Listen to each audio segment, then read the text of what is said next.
Edwin Farmer, the player. Edwin Farmer, the player, his dad was a pain in the butt. That's what you remember most of Dad, huh?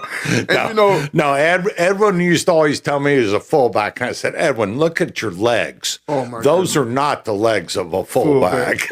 He used to tell us he's a fullback. Then he played a little bit of linebacker for us, but he ended up playing nose guard for us. I always tell him, I want to bring up a player for you. To me, right now, to this day, just me being a Wildcat, this the Wildcat in me talking now. I always say that Vanguard always remind me of the Gators. It's like, to me, when the Gators are winning, it's no better place to be than a Gator. You understand me? And when Vanguard winning, it ain't nothing better than a night. And for whatever reason, you kind of reminded me of Steve Spurrier. You know what I mean? Well,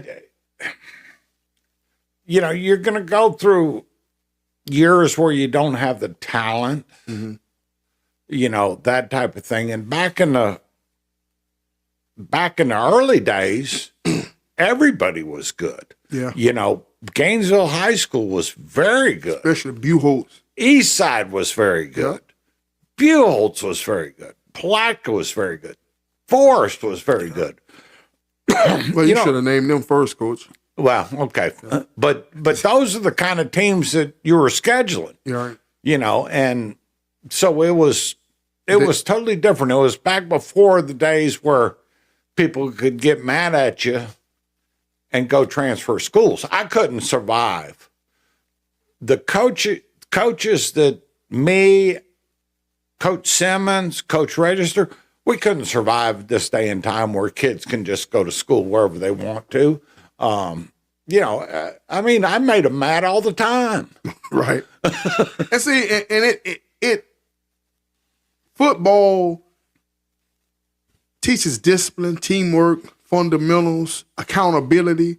And, you just can't just get upset because you don't get your way and just leave. I mean. Well, that's very true. We had a rule on our staff.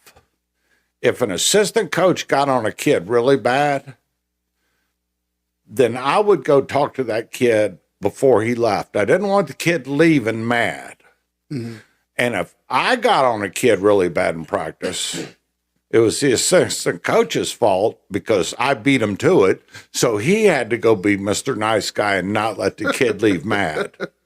Because we didn't want any of the kids to leave the field house mad afterwards. We want them to leave with a positive feeling.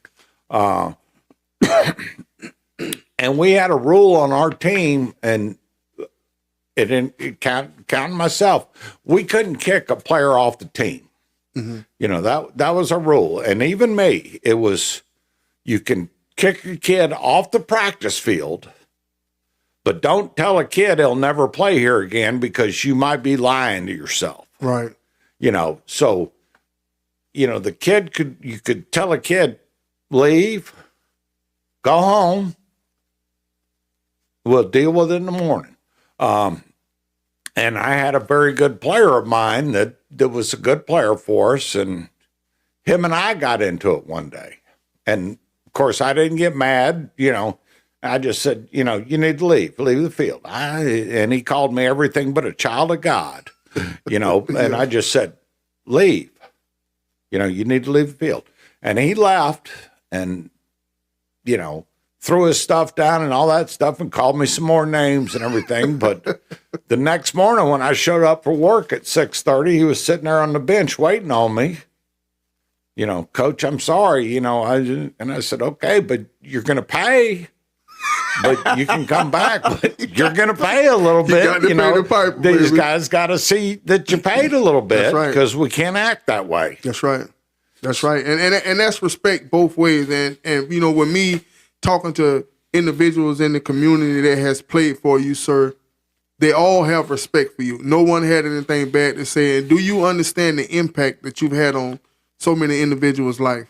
Well, I've been fortunate that I was in a profession that at the time you could have that kind of impact on their lives.